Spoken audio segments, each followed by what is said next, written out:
Hello to everybody. So we're on law lectures, and our plan for today's lecture is to continue on topic about civil law and common law as major systems, major different law systems in the world. But I will tell you a little bit just about it, because already we talked a lot in the last lecture, and we will continue on different areas of the law, mainly on international law and human rights law. So it's a plan for today's lecture. And I hope you can see slides which I'm sharing now with you from my screen, and maybe this week or latest next week I will upload this material, all material from lectures to Moodle. Just I don't want to put it in different pieces, and so I put in one piece, and all material will be to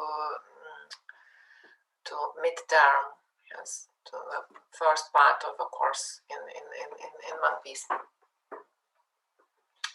Or maybe okay, I at least I will put in one piece all material related to law as general subject, and later when we will start different areas of business law, I put this material additionally, not to confuse you.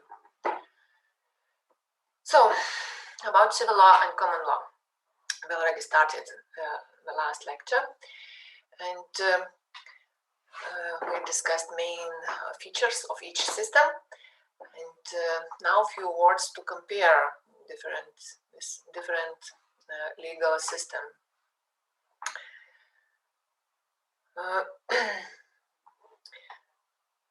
First of all, civil law is based on statute, yes, on statutory law, the law created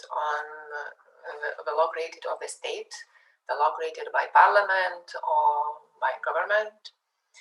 So it's based on code. So all is usually it is codified. So to put in big books, all legal rules in one area are codified in one legal act. For example, criminal law.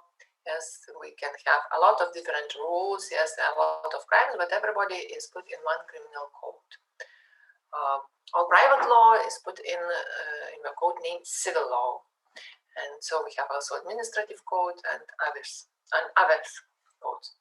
Common law system differently are based on case law, so you can find a lot of books where all these decisions of the court are in these books. So we call them case law.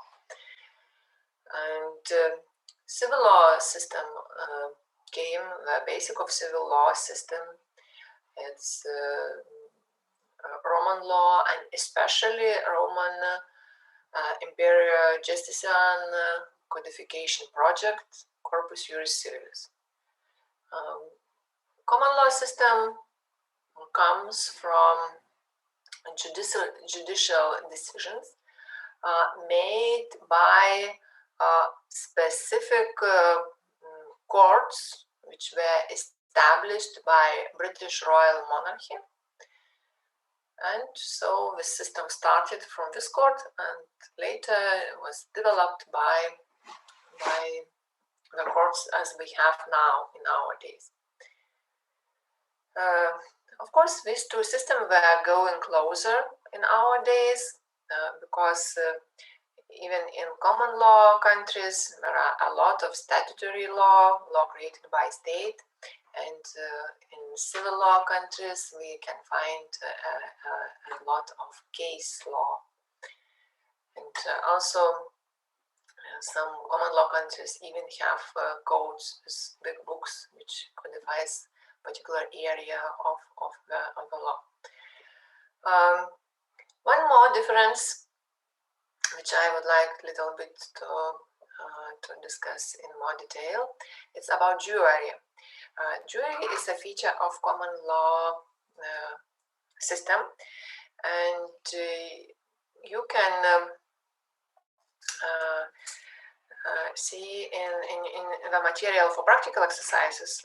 I know that you do not have practical exercises your groups, but of course you can check this material, and in this material there is a link to a film, 12 Angry Men, and it's about court procedures, about jury, this film, and all action in that film is that in one room. So these 12 angry men are sitting in the room, and they have to answer to the question guilty or not guilty.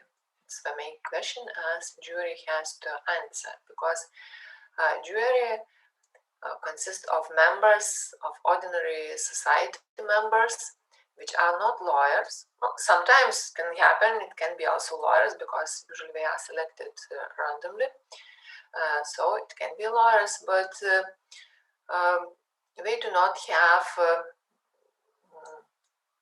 to have law knowledge or something about law knowledge, because they have to concentrate on facts which are in the case, and usually it is the judge who tries to direct them to one or another direction. So the judge tells the law rules, and so it helps them, explains them legal situation, and so they have to find facts of this case. And in criminal case, it's quite simple task for them from the first side to tell it's guilty or not. And if you maybe already some of you already know this film, for others I highly recommend to see it, because it's related not only to the law, it's also to psychology, to human psychology, and it's good to there are some ethical or some very important questions discussed in this film. So it's not only about law, but it's also very good to understand how this procedure as jury works in this film. And for example, in the United States, jury service, it's like a duty, and a duty which is honored, and everybody who is selected to be as jury usually feels proud, and these members, it is federal law. It's the matter of federal law in United States, but every district selects these jury members from their own district. But the rules are in federal law, and they have a list of registered voters and people with driver's licenses who live in that district. And the people randomly selected, and they have to complete a questionnaire to help determine if they are qualified to serve as a jury. So not everybody can serve as a jury. And so the who's qualified are chosen, and they have to appear for jury duty. So it's not maybe I can go, maybe I do not go. If you are selected, you have to go. And the judge determines the appropriate law, as I said, that should be applied to the case, and the jury finds the facts in the case based on what is presented to them during the proceedings. And what does it mean? There are some good things in that situation and some bad. And of course, it is good because it is the,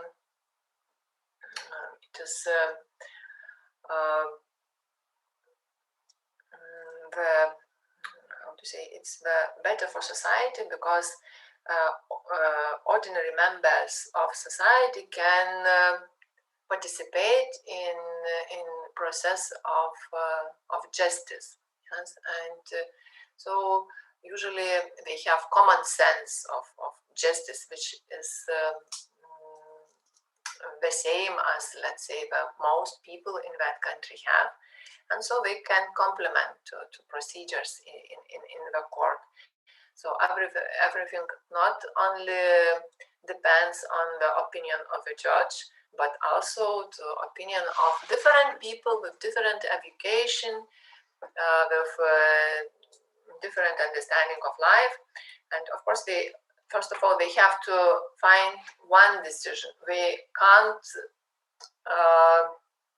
finish with different decisions. Few of them says is guilty, few of them no, not guilty.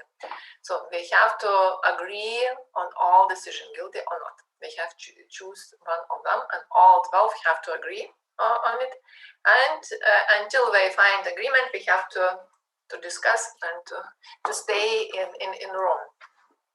And as you will see in this film, 12 Angry Men, they are really angry because at the beginning of the film, they do not have time, and they want really to go out as quick as possible, because everybody thinks that the situation is very, very simple. The young man, it's a boy, murdered his father, and so there are a lot of evidences, and so there's no time for discussion. It's guilty, and that's all. And just one man raised the question, maybe he is not guilty, and you have to watch to see what happened in the end. So it's really it's very good to have jury in the process, because it can help to the judge. It can show the opinion or understanding of life of ordinary people.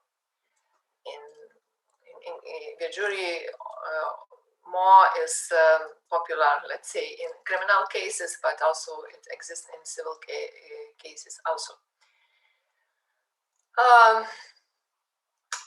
And also there are some negative things, because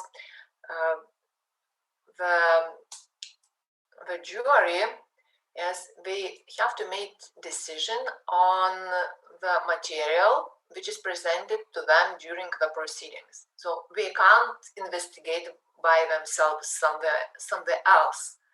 So they rely on information they got during procedures in the court. And what does it mean? That means that both parties during procedures in the court tries to convince jury, not judge, because judge is legal professional, and he has his own opinion about legal matters. It's not easy to influence him, because he must think rationally and rely on legal text. But jury, they do not have rely on legal text. So basically, they made decision on emotional basis. Of course, they also have supposed to be irrational, but it's very easy to influence them, because all information they got during procedure. And if you see a film where you can see a trial, a court hearing, usually it is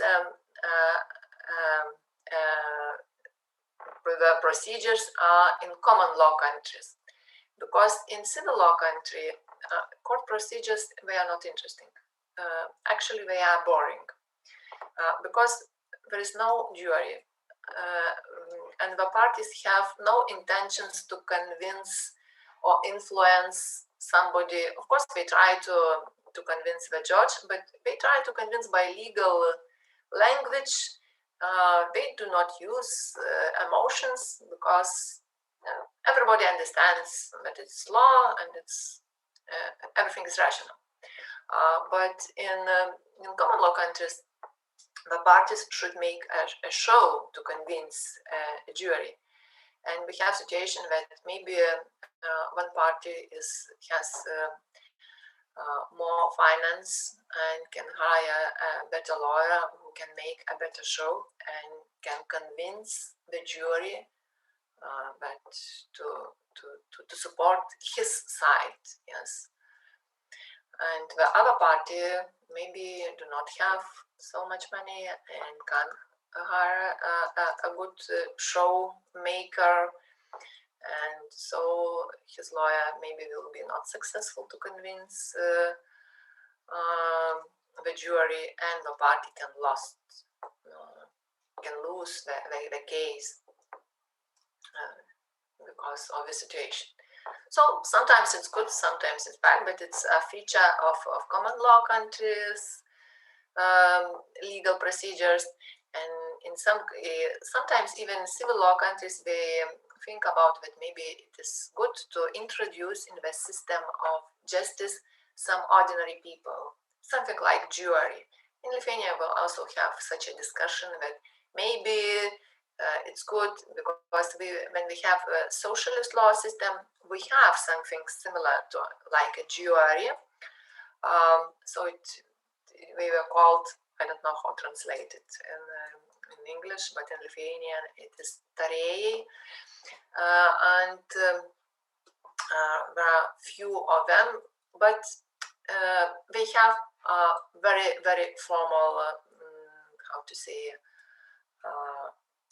rights or duties. Usually they support, the judge makes a decision, and they just made an image that, so we have a society members who also are present in the process of justice.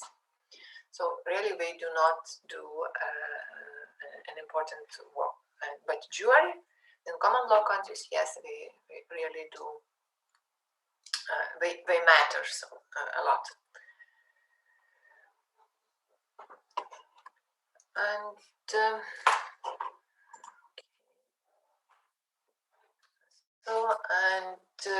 few more things to summarize this discussion about civil law and common law.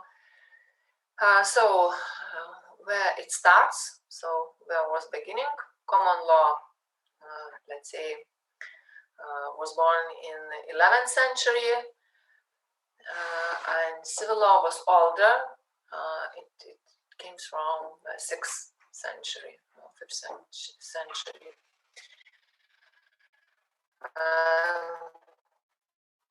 Common law became in London law courts by judges and barristers, and in civil law was developed by jurists, as by professionals who were sitting and reading Roman law and adapting this law to medieval situation, to circumstances which existed in medieval ages. So it's not the court who took the rules of Roman law and so somehow adapted. No, it were scientists who were sitting and reading books of Roman law and making comments. And so the law, civil law, was created. Common law spread only by colonization. Usually, no one ever accepted it by freely. Said, okay, let's choose common law as law system because it is very good for our country. No, it's not the case. It came with colonization, with British Empire. And civil law, yes, it more or less countries have chosen it because they can stay with another law system, with customary law, but the law was quite useful. So usually countries take this law as take these rules and introduced in their legal system step by step. The main creators of common law are the judiciary, that is to say like a matrix, the basic operating system, and it's laid down by case law. And in common law, these rules are created by state institution. So everything is based on legislation.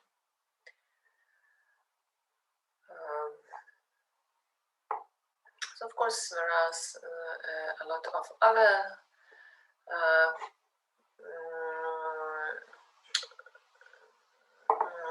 features. For example, structure. When we speak about how the rules of law is arranged. So in common law countries, the legal system is not organized in a clear structure. Usually it's difficult to get what is the structure.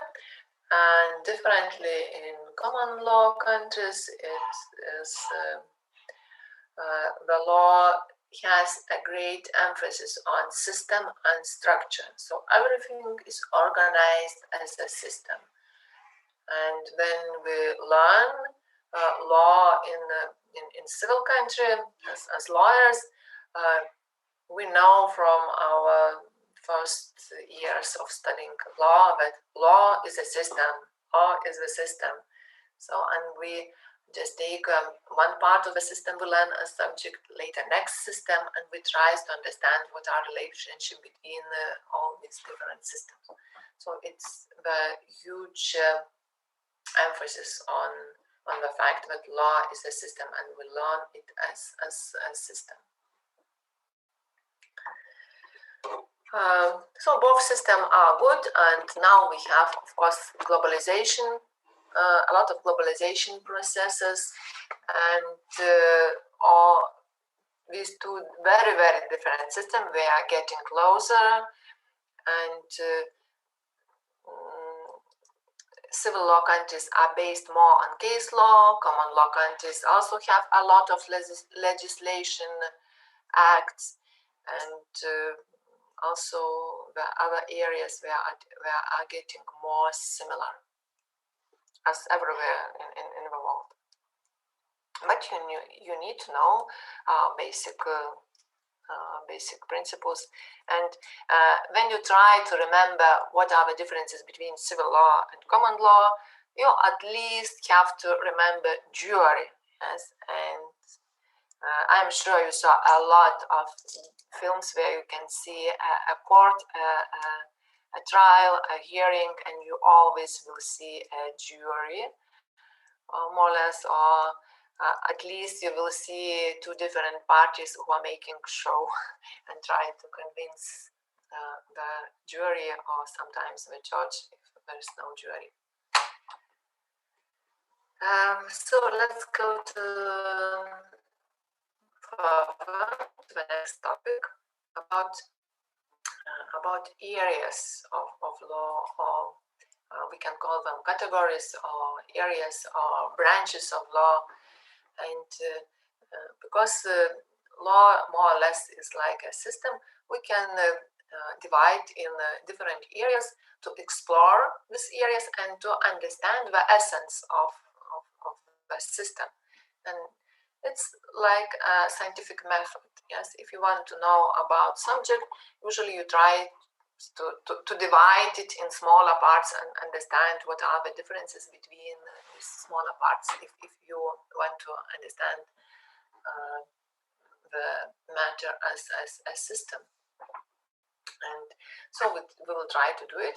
And first of all, we can define all law which exist into two parts, two very big parts. So we have international law and we have domestic law.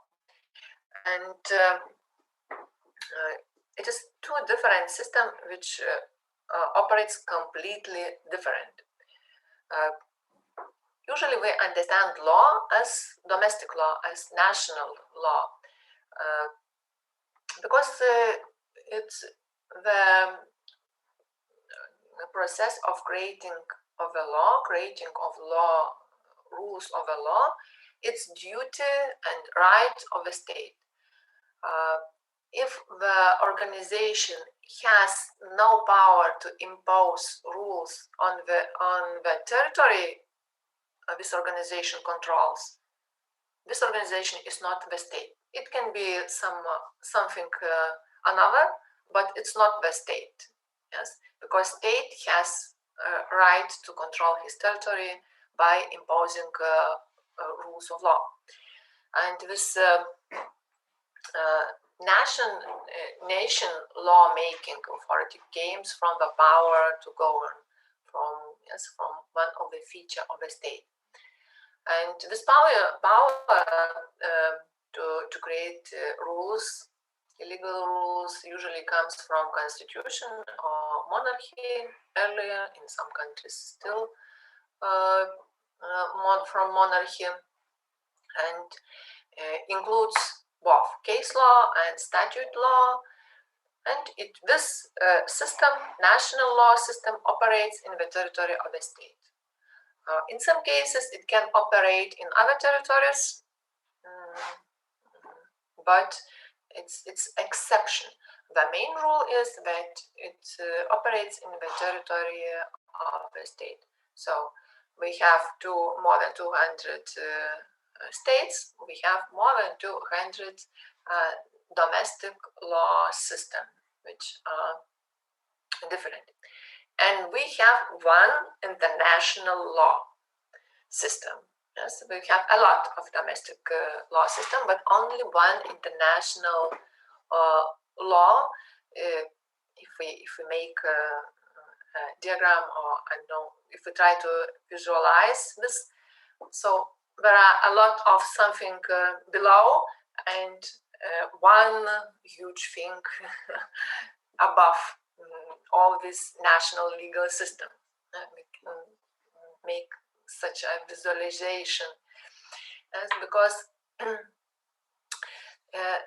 domestic law is not the part of this biggest system, international law. It's a huge thing, but it's sometimes they are a little bit connected with each other, because something from international law goes to national law system, because states, institution on the states, they take some rules from international law and they introduce to their own legal systems. And the system works when the state ratifies the international convention. And so what was before international law and, for example, rules regulating relationship between states, they come to national law system and becomes a part of national law system. And it's a good example with all rules on human rights. Yes, they started as international conventions, and now they are introduced and they are the part of almost every legal system, but they came from international law. And international law, it's created by custom. So it's a customary law, because there is nobody who can create rules for the states. We do not have one super powerful state who can create a law for other countries, at least in theory. Yes, of course, we know that some bigger states, they always tries to impose their will on smaller states, but in theory, we have all legal states. All countries are equal, have the same rights and duties. And national nations, or states, they sign treaties, and so the main operator are the states. Also, there are some international organizations which also acts in the area of international law, and sometimes individuals. So everyone of us can also be subject of international law. So sometimes individuals, they also can have duties or rights which comes from international law. And there are two basic areas: human rights area and criminal law. If we speak about crimes against humanity, about war crimes, it's criminal liability is the area where also international law regulates duties or responsibility of individuals. Usually, these individuals in criminal law, they have special statute in the according to the national legal system. So it's not ordinary people, but who are responsible for doing some acts, for taking some actions.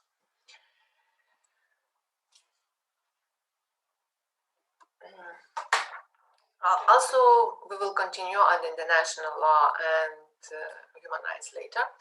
But one more division in law I want to explain is substantive and procedural law.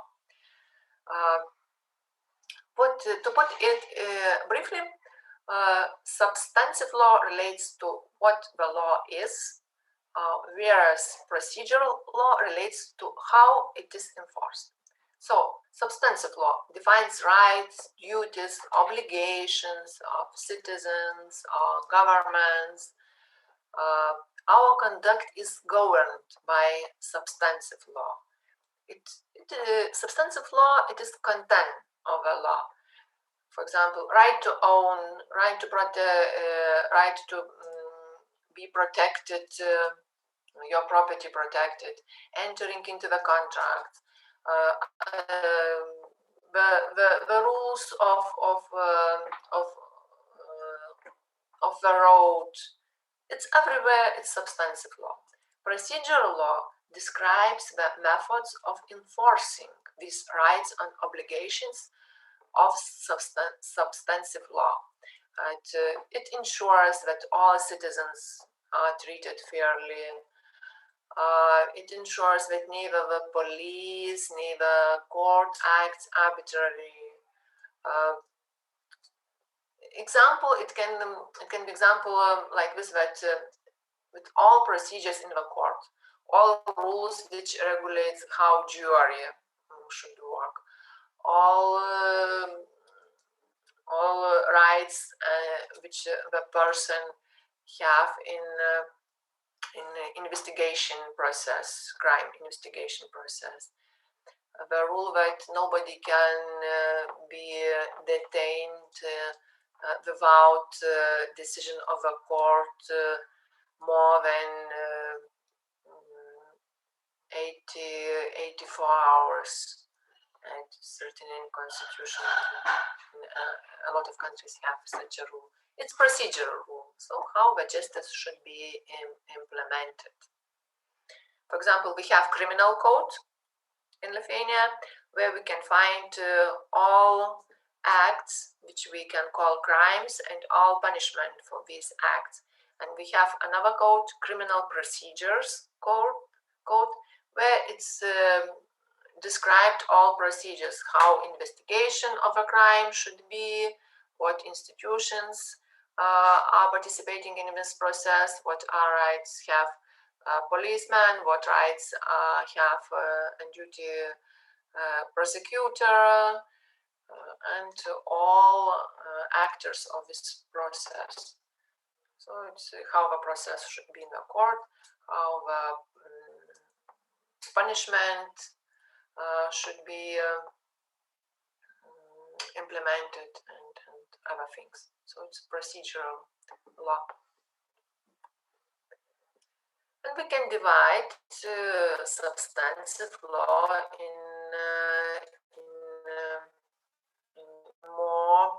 more areas. First of all, to public and private law, two big areas which can divide even to smaller parts. Public law, it is rules about, public law has rules about how the government or institutions of a government should interact with private, even individuals. It can be example, constitutional law, criminal law, administrative law, labor law. Why we make a distinction as public law? Because public law, it's the area where whole society have an interest. As criminal law, why criminal law is a public law? Why it's not a private law? Because it is private individual who made a crime, but a crime is very bad for all society. It has bad consequences for all society. So the society has an interest to punish, yes, the criminal, or the society has an interest to educate criminals and to make them better. Yes, it's an interest of society. Labor law. Why labor law is, for example, public law? It seems that it's very private matter, yes, to have an employment contract. But the employee, it's always the weaker party, and the employer sometimes can execute his powers not according to the law, and can try to enforce something that is only beneficial to him. And so we need society who can guarantee that employee always have some rights, and the employee can't violate this rights, even if he is much stronger. So it's interest of society that we need some public law in employment law or labor law. Of course, some things are private, as you always have to, for example, you always have possibility to agree on salary. That's what exactly salary to be. It's a matter, it's a private matter of employer and employee, but it should be no less than the government decided.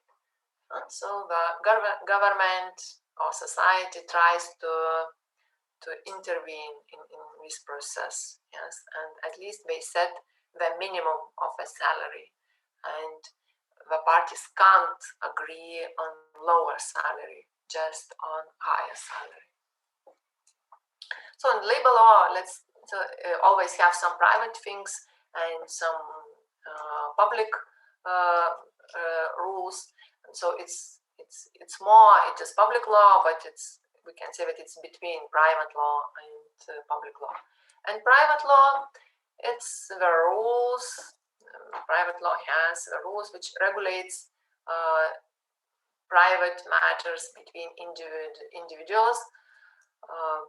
Usually it's somehow related to property, and we have torts, contract law, business entities, business law, business relationship, property rights. So business law is the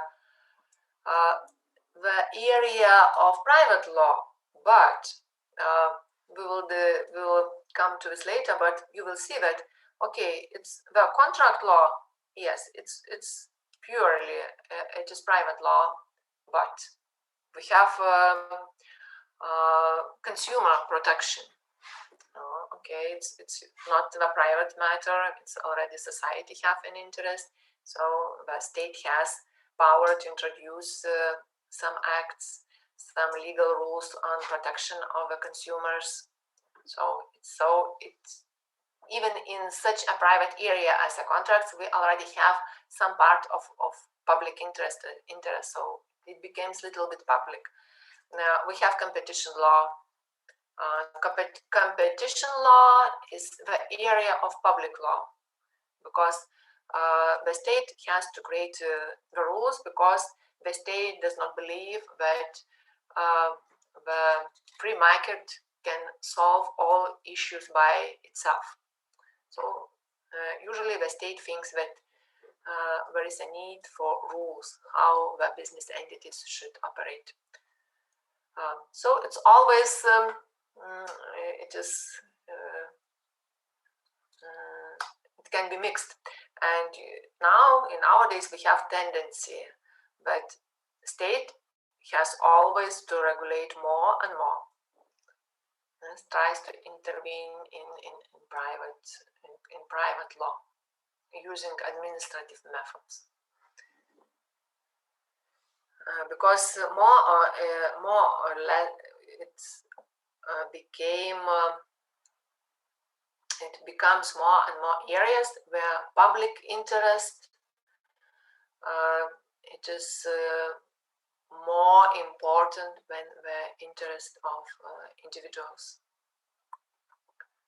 And on the slide you can see these categories of law divided in a graphic way.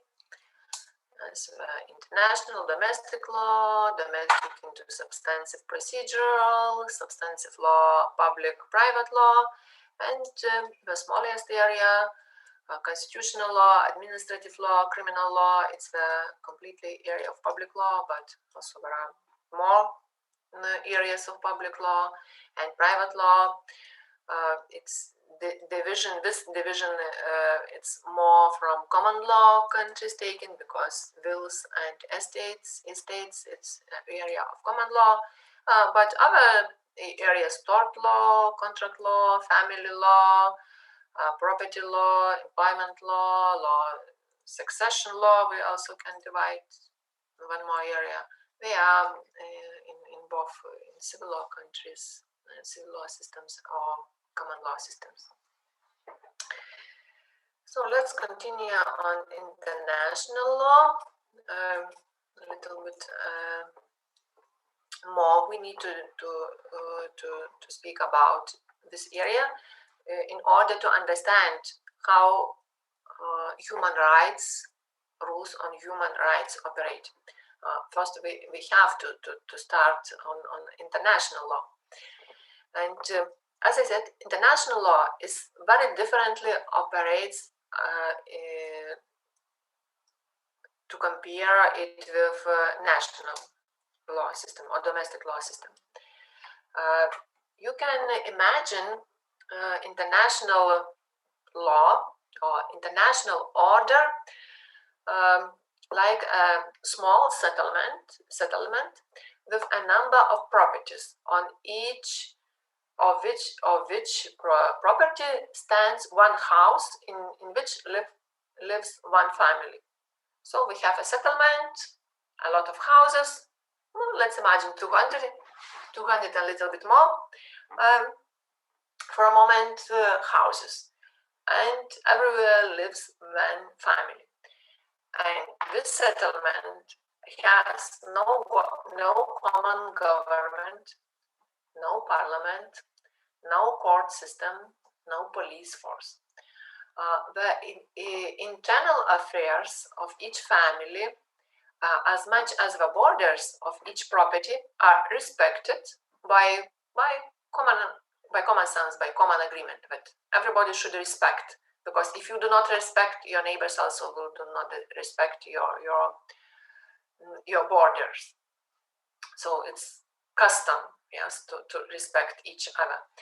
And the families, these 200 families, have predominantly bilateral relations with each other, with with some we have better relations, with others we do not have good relations, sometimes quite bad relations, even we are animals. And each family engage in commercial exchanges of goods or services. And it is commonly accepted that if the head of the family dies, the established promises to other families and agreed exchanges are respected by the heirs. So the son or daughter have to continue this relationship. When children decide to create a new property, to establish a new family, or maybe some new family from elsewhere wants to make to settle in this territory, the other families must agree first and recognize this new property. When disputes between families arise, they may result in violence, especially if somebody challenges and established borders or intervenes with family's interest. And it is commonly accepted that one may have resources to force to defend one's interest in family and property. Other families do not intervene in these disputes as long as their interests are not affected, and they have formed as or they formed a special alliance with another family, like NATO.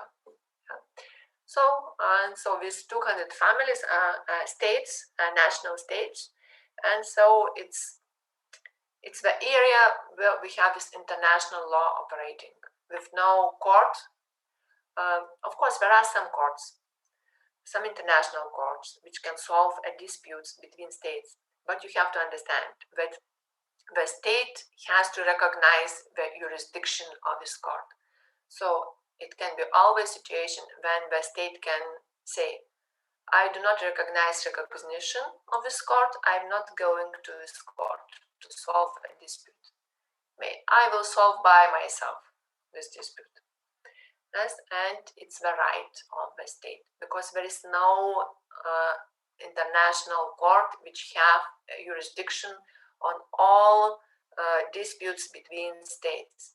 Yes, there are some courts which have very, very limited jurisdiction, and as a general rule, the state, first of all, has to recognize this jurisdiction. So he has to agree to have the case brought to the court. And if they do not agree, the court can't solve the dispute.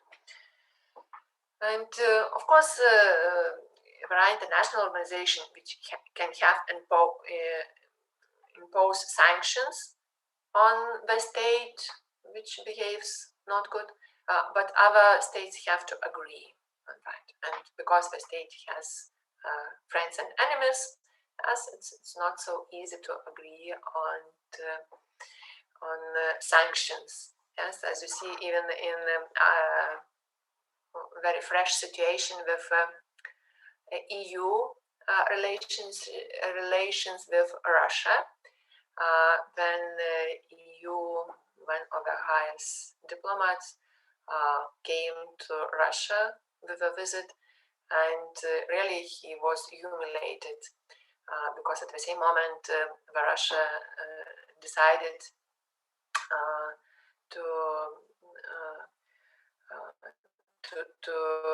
send from the country to free diplomats from European countries. And now EU thinks how we can do, how we have to respond to Russia, what sanctions can we introduce. Yes, it's all international law, and nobody has the power to create rules for states. Just states by themselves, they make an agreements. And sometimes international organization propose an agreement, the text of agreement, and the states agree on it.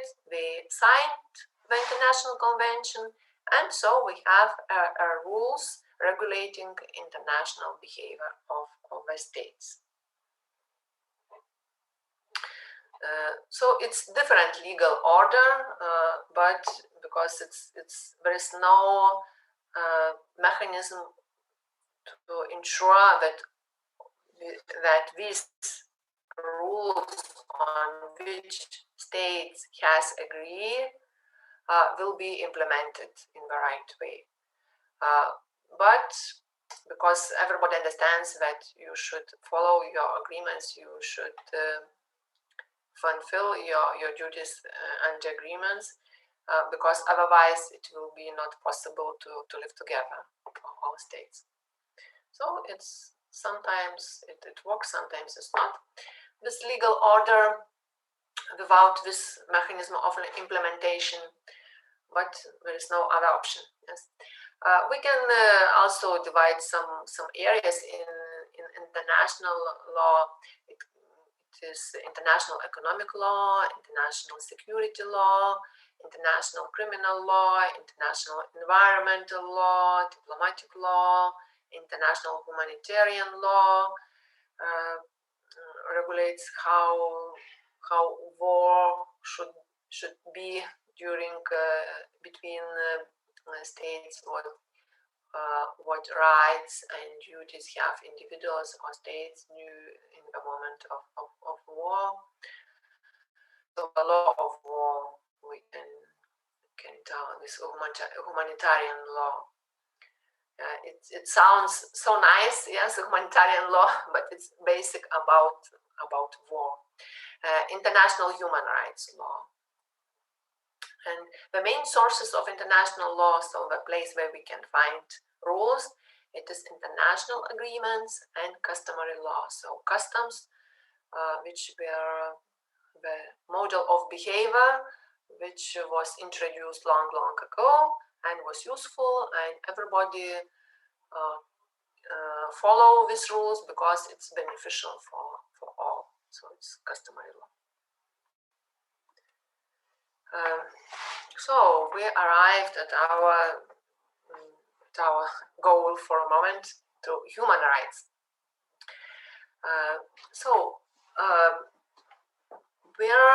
Where is the start from human rights? Where do human rights came from? First of all, it was the need to regulate the situation and somehow to deal with the problems which were internationally recognized as problems. So as such problems as slavery, genocide, discrimination, government oppression, and especially during World War II,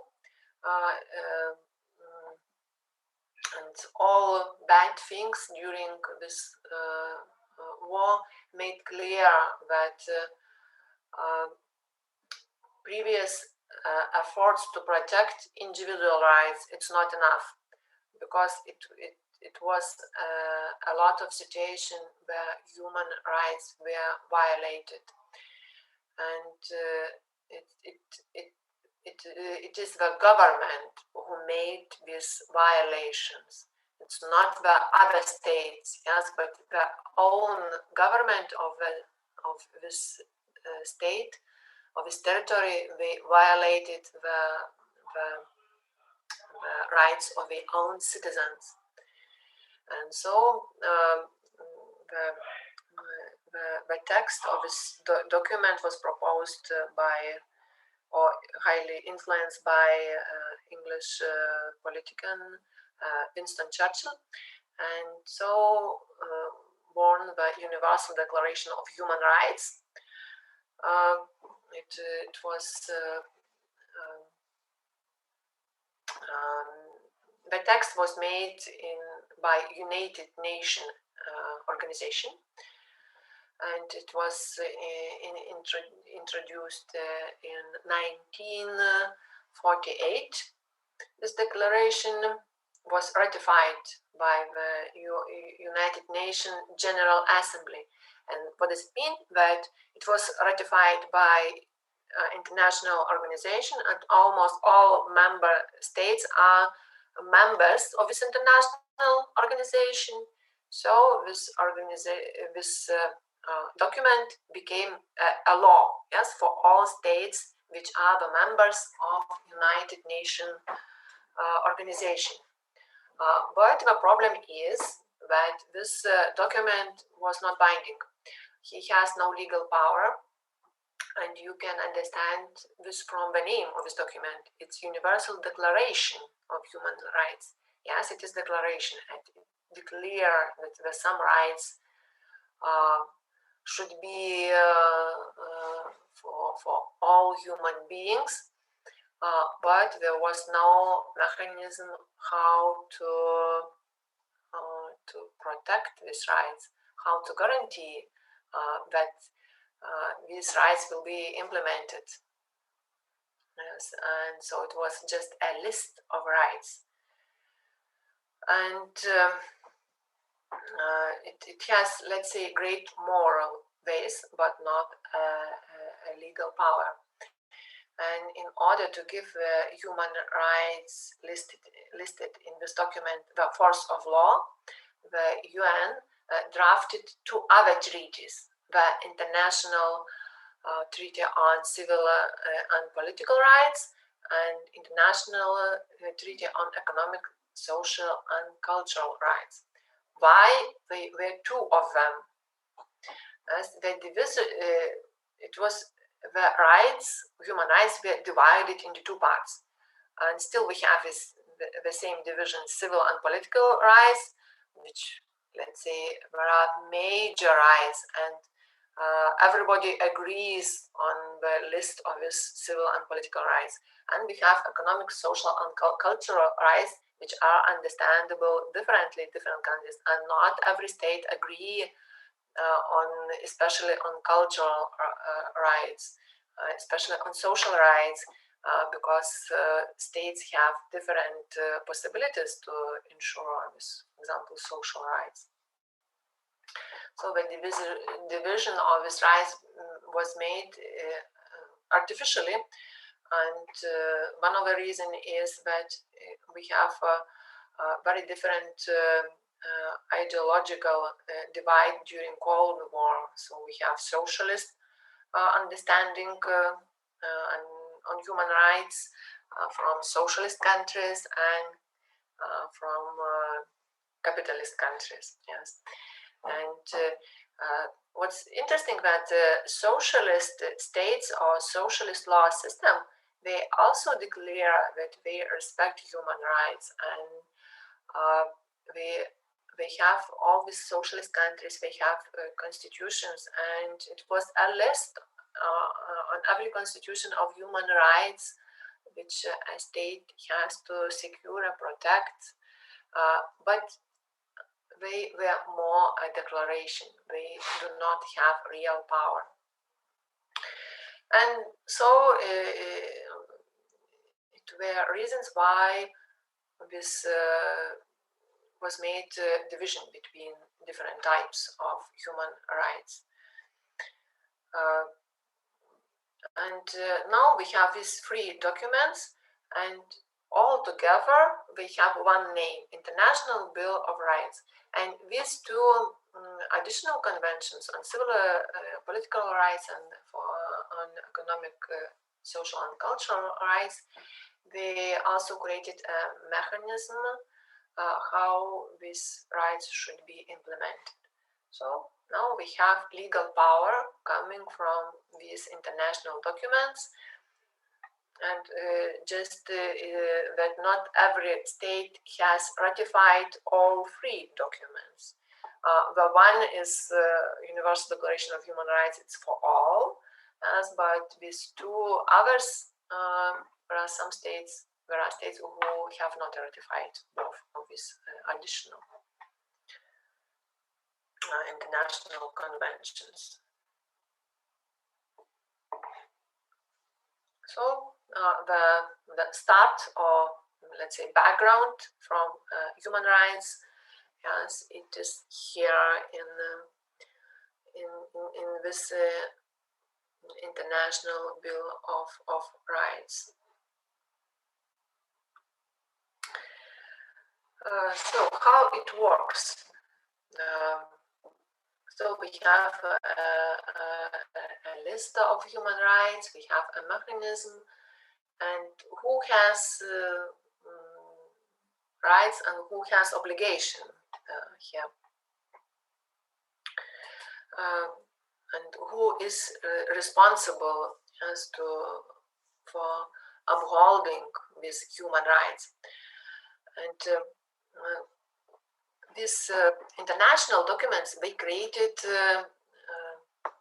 duties for the governments, and the governments of the states have the primary responsibility for protecting and promoting human rights.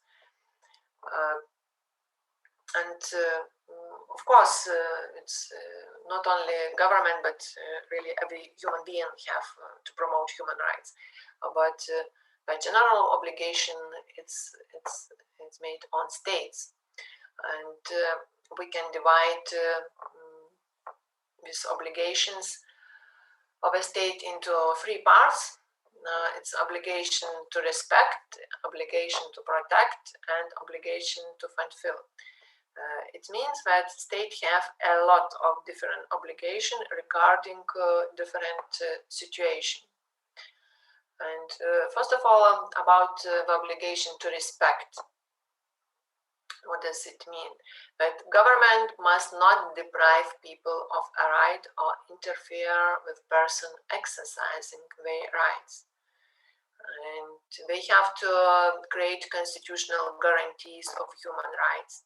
So we have international document, but the government should make legal rules in their own legal system, because the one thing is to declare that okay, the human being, every human being has such and such right, and the second step, it should be created a mechanism how to guarantee these rights. Yes, because if there is no right to go to the court and to ask court for protection of one or another right, so it is no guarantee of human rights. And the government have to provide possibility for people who have suffered human rights violation to seek legal remedy from domestic, first of all, and later possibility from international court, because there are two possibilities. And also government should sign all international conventions related to human rights. So it's obligation to respect. What does it mean protect? To protect individuals. So it means that government must prevent private actors from violating the human rights of others. So we have criminal law, yes, and we have such a crime as domestic violence, and it mainly for protection of women's rights, because usually the crimes as domestic violence is against women's, but sometimes it is another way. It also, a wife can make a crime against the husband, and as it's really usually states struggle with this area of domestic violence, because it is very difficult to find evidences. It's very difficult to understand is it was a domestic violence or not, because usually we do not have witnesses as in the situation. And now the main area where I work as practicing lawyer is the family law. And now when we have a family law, a family case started, usually it starts from the criminal case about domestic violence. And sometimes it is really it's the case of domestic violence, and sometimes you can see that usually it is the wife who tries to secure a better position in the civil case, in the case where the spouses have to divide property, and so it starts from sometimes not real case of domestic violence. But as regards to human rights, yes, it's very important, yes, to secure this and to create system how the government should react to domestic violence. Also, of course, government should educate people about human rights and about importance, and that every human being should respect the rights of another human being. And government have to cooperate with international convention preventing crimes against humanity and other violations. And last thing, the obligation to fulfill, yes, it means that government should take some actions, not just not to violate, but to do something. As we call it positive actions, to do something. And if the government fails, yes, to do some actions, the individual can take the government to the international court and can tell, okay, the government have to take some actions and fail to take these actions. For example, the government have to create a public defender system so that everyone has access to a lawyer. Because sometimes the services of lawyer can be very expensive, and it's the goal of government to create a system free of charge in case that individual has no money, and to provide this free of charge lawyer services. And it's commonly understandable that in criminal cases, yes, everybody has a right to a lawyer, but also in civil cases, so in all other cases, the government also has a right to guarantee that if a person has no money, he can get a state lawyer free of charge, or sometimes he has to pay only a small amount of money. It depends on his financial situation. In Lithuania, we have such a system. Of course, we have in guarantees that everybody can have access to lawyer in criminal procedures, during criminal procedures, but also in civil cases, regardless, or if you want to get damages from other people, or you want to distort your marriage, you have possibility, if you have not enough money, precondition is you have possibility to get free lawyer. Well, of course, government should provide high quality public education, is also a positive duty related to human rights.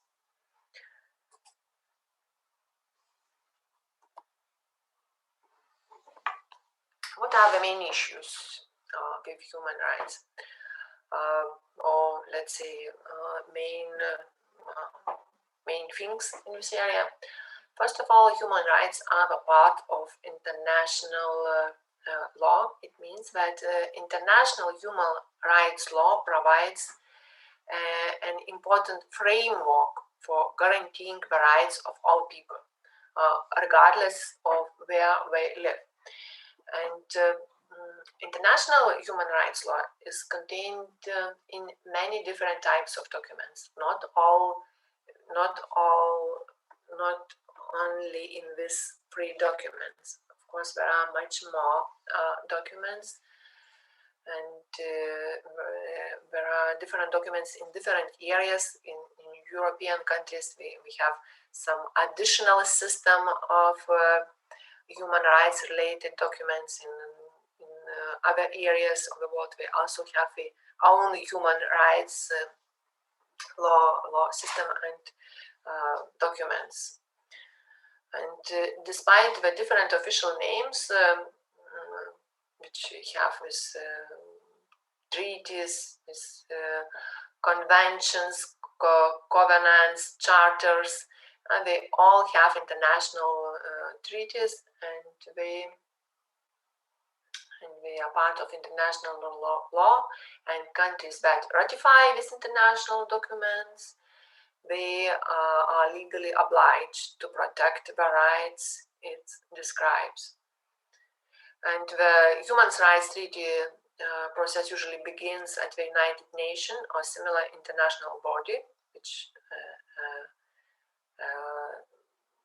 big international organization which has a power, yes, and legal and subject matter experts, they create a draft of the treaty.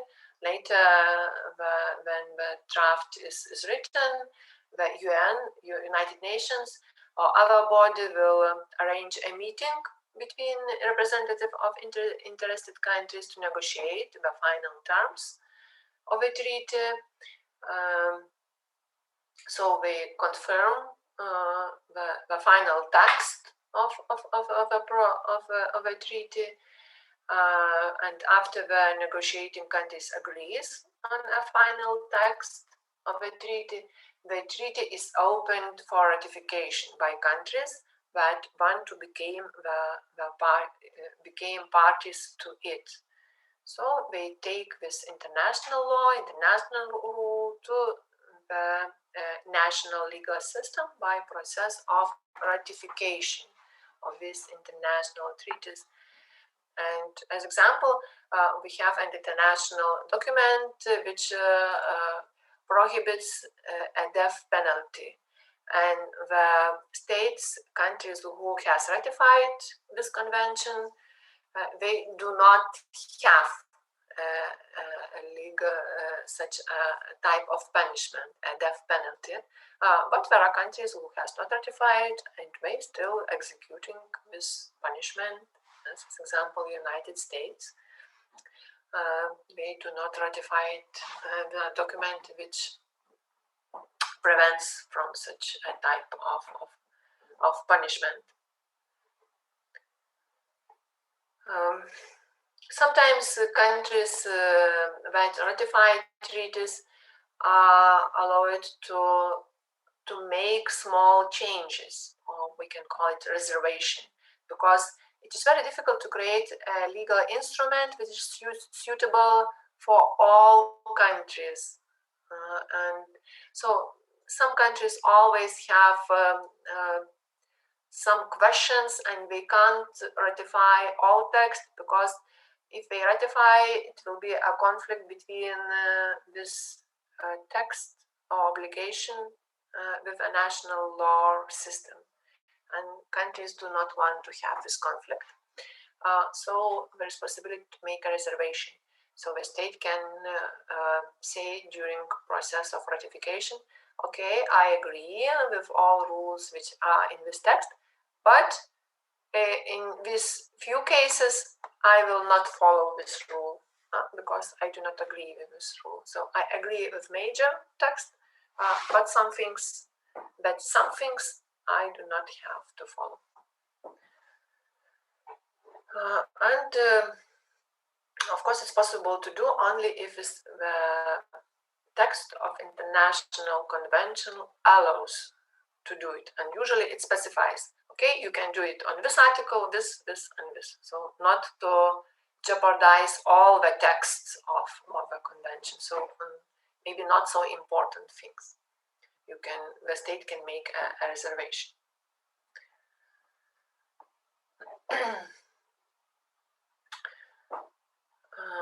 So,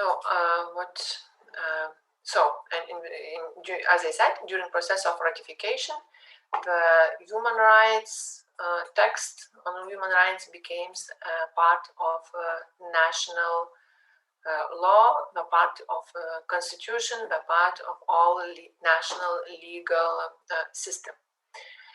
And human rights, we can call them as standards.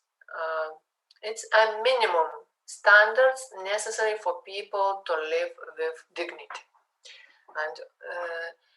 And the states always have possibility to make the standard higher, but not lower, because this is already a minimum standard human rights. Yes, and it's a standard of moral principles, yes, that apply to everyone. And it's the duty of a state to guarantee these minimum standards necessary from all human beings.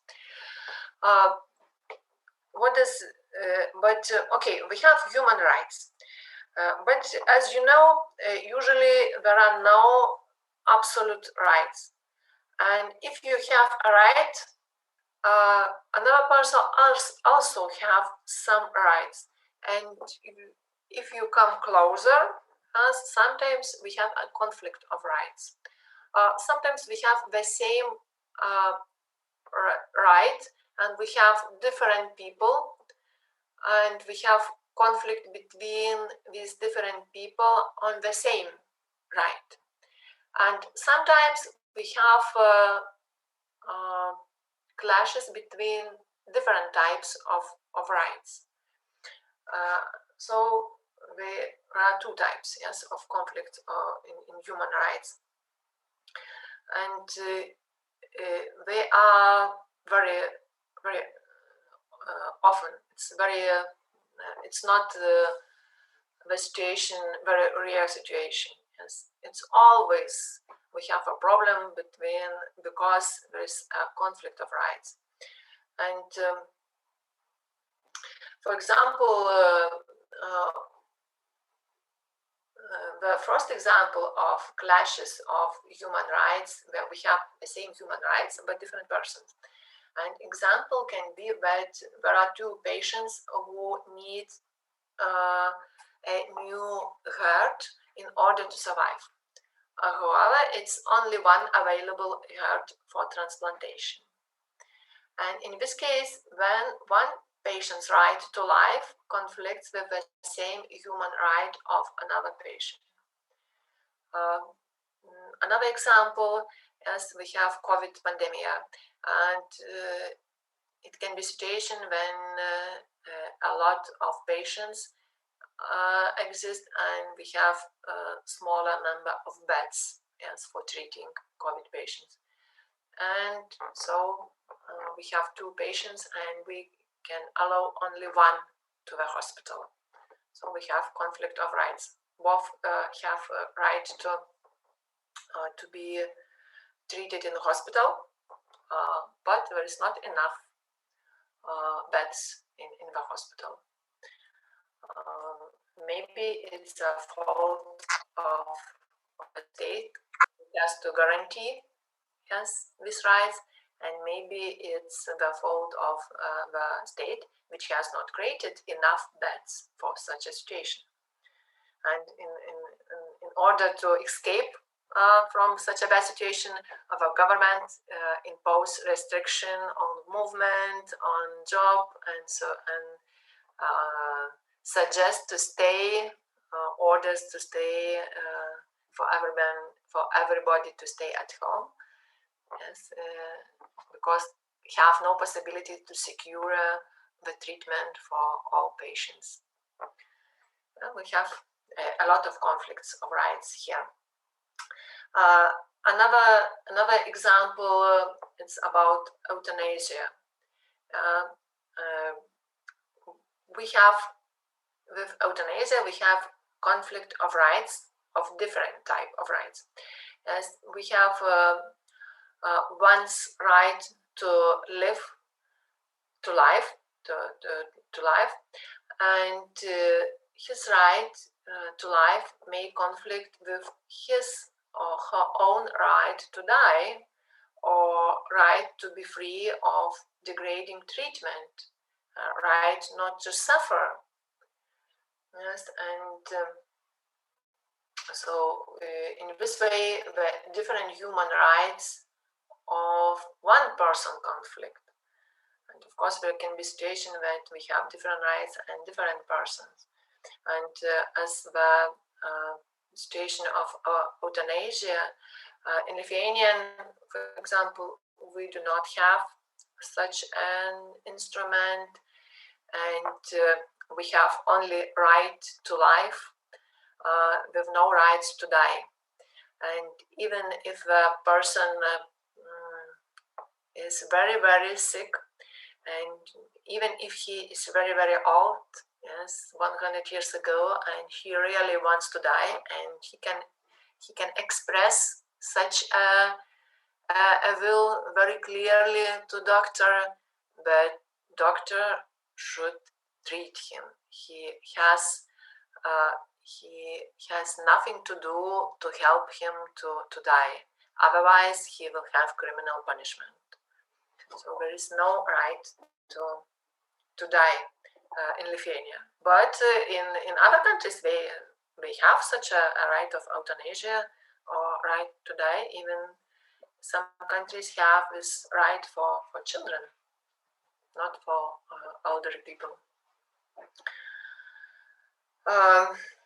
Also can be example with different human rights of different people where we have a conflict, and it can be, this example can be reflected in one case which was analyzed in the United Nations Committee on the Elimination of Racial Discrimination. And it was the case when Jewish community of Oslo in Norway in 2000, a group known as Boot Boys marched in honor of a Nazi leader, Rudolf Hess. The participants wore semi-military uniforms, and the leader of the march, Mr. Terry Scioli, made an anti-Semitic speech, after which the crowd repeatedly made the Nazi salute and shouted "Hi Hitler." And the clash in this case was between Mr. Scioli's right to freedom of expression, because he has a freedom of expression and he has a right to express his opinion. Yes, and he expressed this opinion not in a violent way. We just marched in the street, so it was we were in the street, and there was no guns, and nothing bad was done. So it was, he made arguments that it was his right of freedom of expression. And on the other hand, it is Jewish communities' right not to be discriminated against. And the UN committee held that statement made by Mr. Scioli contained ideas of racial superiority and hatred, and therefore his kind of exceptionally offensive speech is not protected by the right of freedom of expression. So he has the right to express his opinion, but in this situation, his speech was too offensive. Yes, and so it was a lot of racial superiority and hatred in the speech, and so the committee decided that it's in this situation, this Jewish community right not to be discriminated against prevails, yes, to the right of freedom of expression. And of course, we can see a lot of similar situations. And next lecture, we are going to analyze a few cases about our day situation, about COVID pandemic situations, because in Lithuania we also have some declaration of representative of small business that we are going to take government to the court because they right, yes, to work, yes, are violated. It's a human right, yes, and so we are going to bring the case to the court. But already some other states have similar cases, which the court have to answer to a question: is the restrictions the government made, do they violate human rights or not? So we'll discuss next lecture about it. So we'll continue topic about human rights. So maybe you have questions related to today's topic. Thank you, Professor. Okay, so let's have a lunch, yes, and so we will meet next week. Goodbye. Bye. Thank you, Professor.